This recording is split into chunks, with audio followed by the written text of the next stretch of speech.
Okay, welcome back mga scalper. Another technical analysis for BTC. And wag na nga nating patagalin pa. Daily time frame is another red candle and above average yung volume. Silipin natin yung possible scenario sa lower time frame.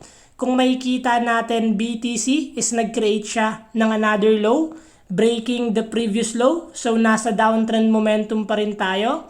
So what we expect sa ganitong scenario, since nagkaroon na tayo ng green candle, possible is magkaroon ulit tayo ng another retracement. If magkakaroon tayo ng another rejection sa trendline resistance natin, only a continuation ulit ng downtrend momentum yung mangyayari. But the moment na magkaroon tayo ng breakout dito and pakita niya tayo ng volume, possible to change bias tayo to uptrend. But currently, sa pinapakita ng BTC, still we are on a downtrend momentum.